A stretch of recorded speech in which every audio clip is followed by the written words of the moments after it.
I don't think it's any secret to anybody that I like Half-Life. Half-Life is one of my favorite video game franchises in the whole world. And while I don't do video game news content too often, a new Half-Life 1 update drops and nobody expects me to talk about it. Absolutely ridiculous. So in this loose, unscripted video, I just want to talk about the update and talk about how I could not be happier. I am like a pig in slop today. It's gonna be great. Now, this video is probably coming out a little bit after the update, so I'm sure I'm late to covering it. So this isn't really going to be as informative as much as just here are the things in the update and here are my opinions on them. So what exactly did they do for Half-Life? Well, first of all, the funny thing is, Sunday was the anniversary date. And so everybody was looking at Sunday. Because, that's the day Half-Life turns 25, so they're probably, if they're going to do something, that's the day they'll do it. No! Not quite. The Friday before is when they decide to drop all this cool stuff. So, as I'm, completely off my guard on Friday, waiting around for Sunday, Valve goes ahead on their main YouTube channel and just drops an entire documentary on Half-Life 1 and its development, including a lot of interviews from a lot of the developers of the game. Some of these folks who don't even work in the games industry anymore, and haven't for a while. Valve managed to get them all back together to talk about their experience working on Half-Life. And it was great. It was very insightful.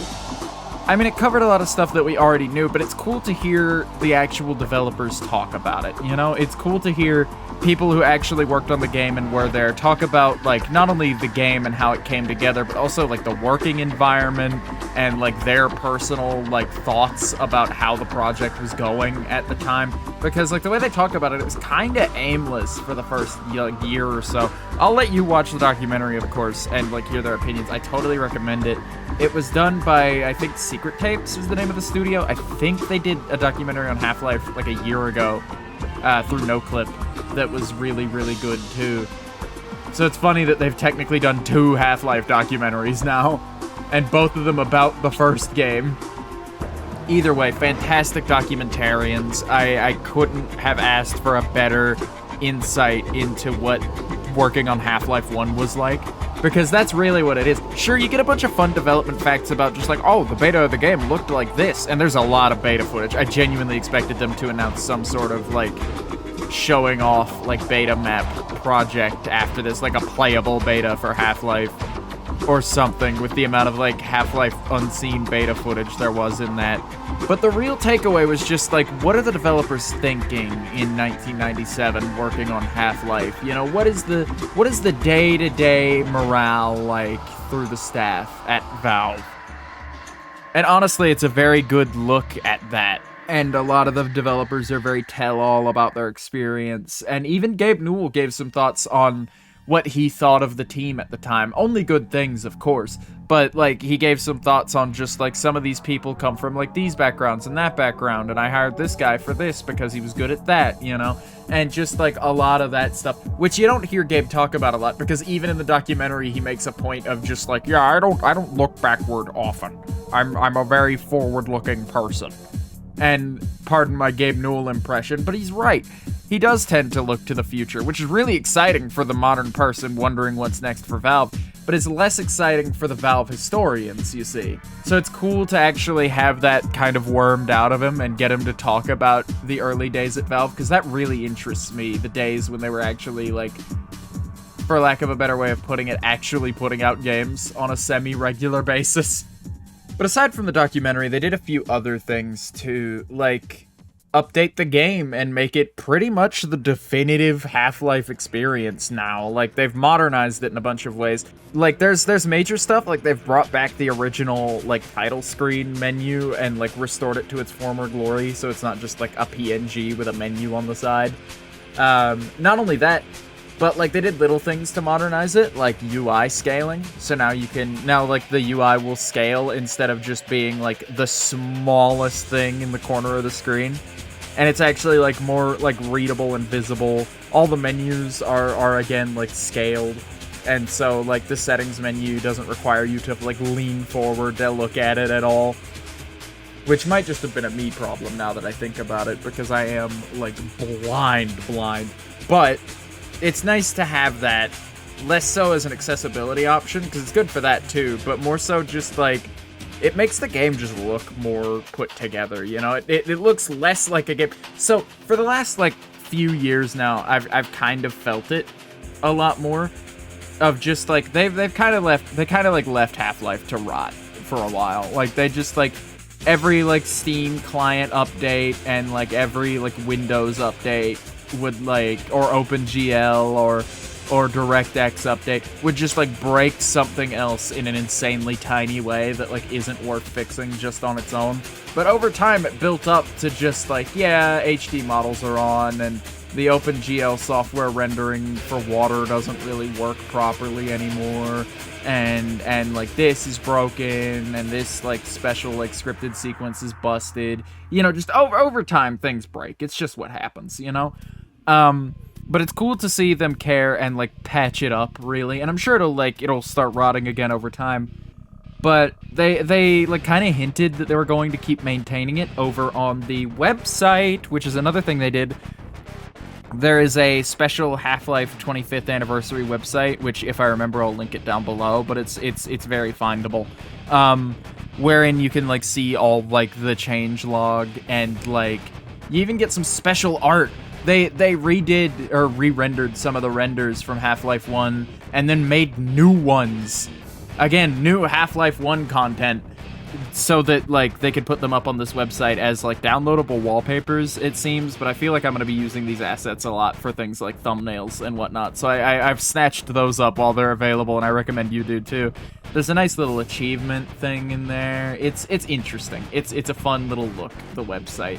Speaking of new Half-Life content, well, quote-unquote new Half-Life content, a lot of deathmatch maps and sprays and little, like, things from the Half-Life Further Data expansion disc, which was, you know, released but, like, never brought to the Steam version, have been, like, added into the base game on Steam now, so you can just, like, have that stuff, including new deathmatch skins, some deathmatch maps from back then, and most importantly, a secondary demo campaign called Half-Life Uplink, which is just, like, a short demo that was given out of just, like, hey, here's what Half-Life is. This is what Half-Life is like. Please buy the whole game, you know?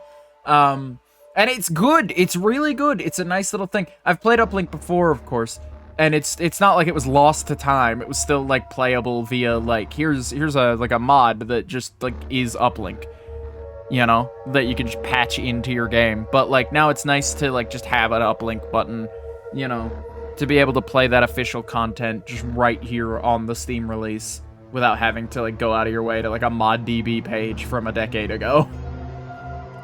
Speaking of nice things they've done for Half-Life, and actual new content this time, I am blown away by this, but they got the Half-Life 1 mapping team back together, not only for the documentary, but they also got them back together to make new deathmatch maps. There are 4 brand new deathmatch maps. Pool Party is my favorite, for the record. And they look stunning, every single one of them. They apparently had to raise the engine limitations, for Gold Source, because, like, some of the things they wanted to do just weren't possible with, like, the current, like, lighting and texture limitations. So they upped those, and, like, those upped limitations, those, like, broken limits, are available to modders. And some other nice little quality of life things, like now, like, Funk Vehicle exists in the base game's SDK, so you're able to use the base game to make things like that instead of having to get Counter-Strike or get one of the later expansions like Blue Shift that would have that in there by default. So that's also nice for modding. Like, a lot of, like, small quality of life things for modders, too. They're updating the fucking Half-Life SDK. Can you believe that?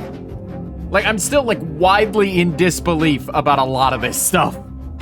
It's all a big shocker to me, honestly. And, like, I'm always excited for new Half-Life content, of course, because it comes along so rarely. But wow, is this great. And also, it's reinvigorated the Half-Life deathmatch scene Probably temporarily, of course. But there is full Half-Life Deathmatch servers. Not server. There's not one singular, like, full server for, like, 24/7 Crossfire. Like, no. People are playing the fucking Deathmatch mode again. And I'm playing Deathmatch a lot, and it's a lot of fun. In fact, on the day that this update came out, we broke... I say we, because I was there this time. I missed the, like, community event to do it. But we broke the record again for Half-Life's highest concurrent player count.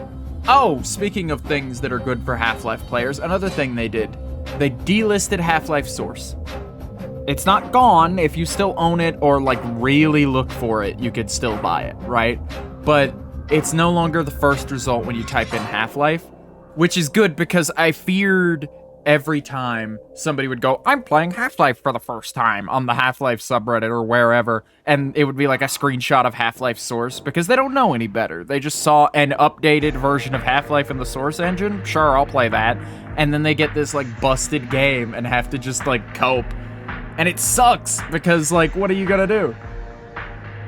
You know, it's hard to get across, just like, don't play that. That's the worst version possible.